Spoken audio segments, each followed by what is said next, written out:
Alright, so in today's video, I got the Platinum Trophy, or I guess all the trophies, on Far Cry Blood Dragon. This is the one and only Far Cry game I have never played in my life, let alone Platinumed or finished all the trophies on. If you guys remember back when I was doing my Ubisoft series, I went through and I finished all of the Far Cry games. It was a blast. This franchise has some of the best games I've ever made videos on in my life, but I never once touched the quote-unquote DLC from the Far Cry universe. And if you don't know what Blood Dragon is, it's a DLC from Far Cry 3, but it was such a good DLC that it got remastered and then released as a standalone game apart from the game it was even made for. It's also up there in talks with the best video game DLC ever made. But in total, the game contains 19 trophies. It's rated at just a 2 out of 10 for difficulty, and it's estimated to take about 8 hours to finish. However, I did it in about 4 because it's really not a challenging trophy list at all. Oh my god!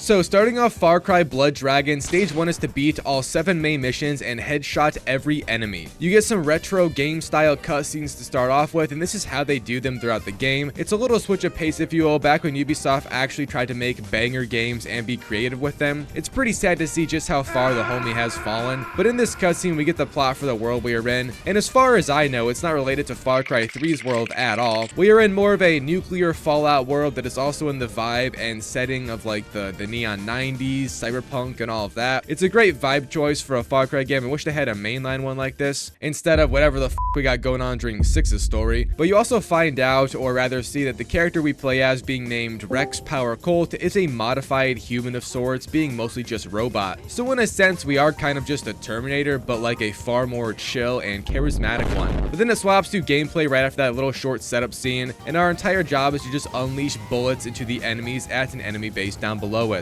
The opposing faction of this game has the name of Omega Force, and our entire goal is to basically just do the usual Far Cry thing and destabilize their empire, leading up to their leader and then retaking the land. I kind of hate how in hindsight that is actually just the formula of how a Far Cry game works, but it's pretty much always fun, so you know, it's almost always fun. It was today, damn it. That's what I'm saying. But after this short helicopter murder spree, we finished our goal, and then it cuts to another cutscene getting ready for us to play on the ground. But before that, it also cuts to the title screen because that was the intro finished with, and I got the first story trophy of the day from that. Now back playing, our goal was to again take over this place, but this also functioned as a tutorial. Gotta love games sneaking in little tutorials into the actual story, a much better way than the typical formula. And they also made us do a little stealth section to get back into the facility we were after. This also was the last time that I used stealth today. No further questions, please. But once the combat picked back up, our goal was to first just kill all the enemy soldiers here. But then it turned into a protection objective with our teammate Spider as he hacked into the mainframe to stop a missile from launching. Yes, the damn Omega Force, which sounds like a subscription service for Ozempic, is trying to launch more nuclear missiles. Some motherfuckers just don't know when to quit, do they? Long story short, our boy Spider got shot while hacking into the mainframe, and then we had to take over. Through our sheer grace and willpower and expensive as hell robot body, we won. Stopped the missile and saved the day. Just kidding, because then our helicopter for extraction got shot out of the air. Rest in peace, Kobe Bryant.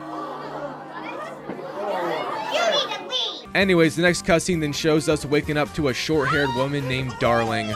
I am intrigued. But long story short, this chick and this other dude named Sloan recruit us to take out Omega Force and stop their further plans. So then we were released back into the world when we got our first story objective, being to take down a nearby garrison to set up base and also get introduced to the numerous side content that is in this game. Oh yeah, we also got introduced to dragons, which are an enemy that patrol the game's world all over the place, along with Omega Force, because why not? I love that the Ubisoft developers were definitely smoking something while making this game. But dragons overall aren't that hard to kill. You do have to be careful, however, because early in the game without good weapons it does get a bit tricky. But back to the objective being to take out the garrison nearby us. These all function the same, just requiring us to kill every single enemy and then for it to count as completed. I also would find out the hard way that if you turn off the garrison's shields, a dragon will show up, and then you also do have to kill that dragon for the garrison to end. So I ended up spending quite a few minutes fighting it because my weapon I was given was a bow and arrow, and the bow and arrow is the weakest weapon in this game by far. I feel betrayed right now. It's always those short-haired ladies, I swear to God. Anyways, once that thing finally did die, I got a trophy from finishing my very first garrison of the game. Yes, we do need to do them all for a trophy much later on. The game then does have us do a side content activity real fast before more main story, because Far Cry games love doing this. But all I had to do was save a hostage scientist nearby, and these objectives are very easy. You also can just not stealth it if you want. You just have to make sure to kill all the enemies here fast, or else the scientist will get executed. But I did it the way you were supposed to, and then saved the guy right here. there. Now the next main story objective had us going to a nearby dam, and at first you basically just fight enemies for a while trying to get inside of the dam. Oh yeah, I also forgot to mention, but the hardest trophy of the game is from headshotting every single enemy type. So if you see me just going for headshots on everybody, then that's why. My apologies. But our objective eventually changed into placing C4 to blow up the dam because why not? And so I went around planting that C4 like a good boy. Then I ran away for the detonation, and it was a complete dud. Yeah, nothing but pink pony farts happened after blowing it up. This economy, man, we can't even get real C4 nowadays.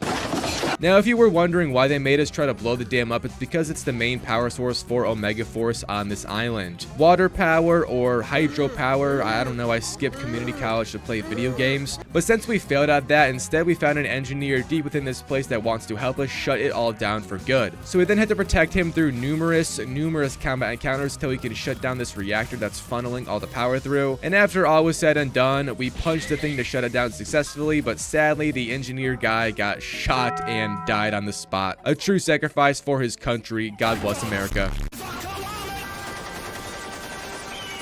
So the next main story objective began almost right after, and it had us again entering a facility to destroy it. That's like the plot point for everything in this game. It honestly reminds me so much of the Just Cause games, where the goal is to really just cause chaos. But I got a trophy during this one called Running Man, and I have no idea how I got this because the description of the trophy is very in-depth, and all I was doing was fighting people, and then it popped randomly, so W, I guess. But further into this main story mission and facility, we made it to where Omega Force was farming dragons for their army of sorts, I guess, and our goal was to take a flamethrower and destroy all of the eggs down there. This reminds me of another famous flamethrower mission from Far Cry 3. Haha, shout out to the GOAT.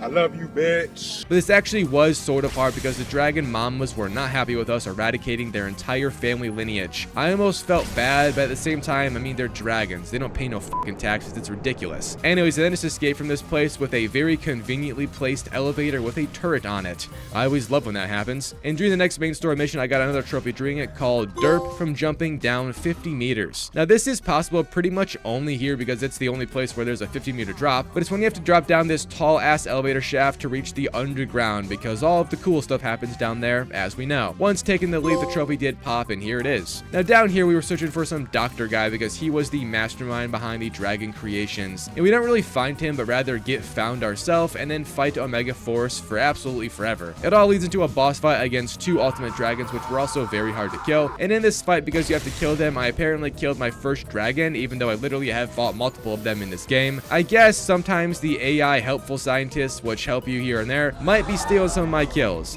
It's time for another Holocaust. What did he say? But once I did take down the first dragon in this boss fight, I got the trophy Blood Dragon down from killing my first dragon. And then after that, I actually made it to the final mission of the game. Sorry if I didn't go super in depth with this game's story. It's honestly pretty much just us fighting enemies, but it's very fun, so who cares? Anyways, the final mission was just a fever dream of a fight. You go to this arena of sorts and have to pass multiple challenges against these new zombie enemy types that get thrown at us. Some of them are actually kind of difficult to kill, but thankfully during this I did get the all headshots trophies. That's a major W because some people do report that trophy as being bugged, so let's go, baby. But you basically go through these waves of enemies until passing them all and unlocking this ultimate weapon called the Kill Star. But it's so powerful that we can't use it right now, and then we see a training montage cutscene of our character getting absolutely huge. And speaking of huge things, we also slept with the short-haired lady that has been giving us missions throughout the game named Darling. Man, Ubisoft, do this nowadays instead of some lesbian plotline.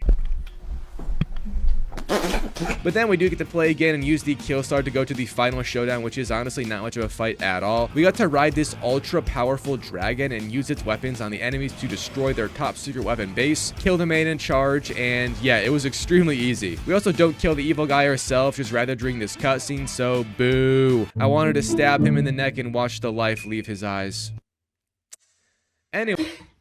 Anyways, during that cutscene, we shot him through his chest with the Kill Star and saved the day. Then it ended off with our new girlfriend, that short-haired lady, looking behind her ever so mysteriously. What plan does she have? What agenda is she following? All girls are the same, bro. Why?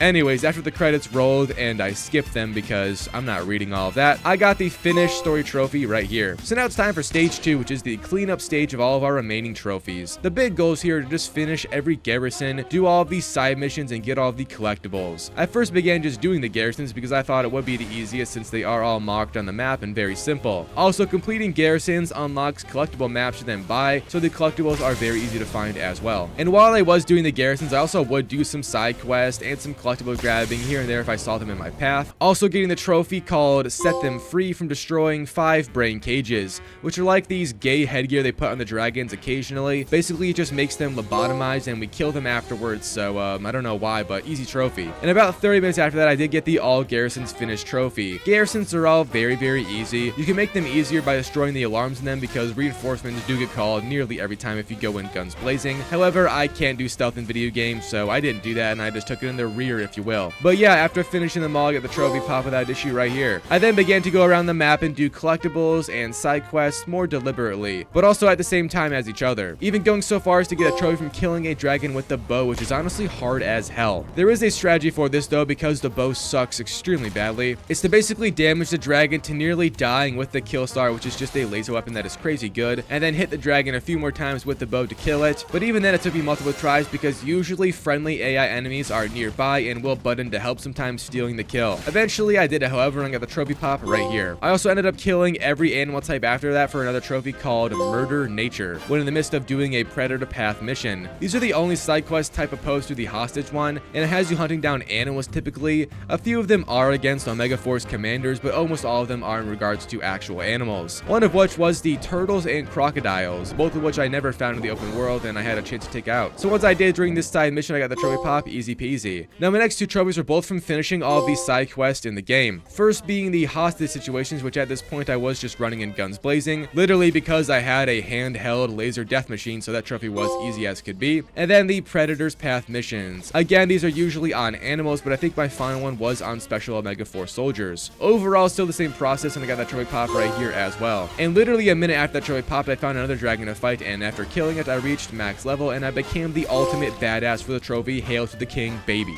So with all of the side content finished, I just ran around getting all the collectibles now, stopping here and there to fight dragons because I do still need to kill 25 total for a trophy called Dragon Slayer. But back to the collectibles, I ended up finding all of the notes first, and then all of the VHS tapes, and finally all of the TV sets. This game has some of the easiest to find collectibles out of any I've ever played because of the maps that you can buy, so that's awesome. But with that done, I then just needed 2 more trophies, the 25 dragon kills, and then the unfortunately surprising grind trophy called Tooled Up, from owning all weapon attachments. Now obviously killing 25 dragons isn't that hard, so I got that trophy far before the all weapon attachments trophy, and here is that popping. But to buy all of the weapon attachments in the game, you need an absurdly high number of money, and I was short like $50,000 by the end of the game. So I had to go through and reset every garrison in the settings, not once, not twice, but 3 times to get all of the money from them. And then I had to go through and refinish all of them, killing dragons as well for extra cash, just to make the money to buy these attachments. Man, this DLC was too good to be true, wasn't it? So yeah, this was very dumb, very tedious, and not that enjoyable, unfortunately. But I did finally get enough money to buy all of the attachments right here, and I got the final trophy on the Blood Dragon DLC right here as well. The platinum was the friends we made along the way. So yeah, that was the Far Cry Blood Dragon Platinum Trophy experience. Overall, it's one of the best DLCs I've ever played from a game. They actually did try to make something different, and I love Ubisoft for that. Again, they need to rehire back the people that made their company so good back in the day. It's sad to see. But that's all for today. Thanks for watching once more, and I'll see you guys in the next one. Peace out, boys.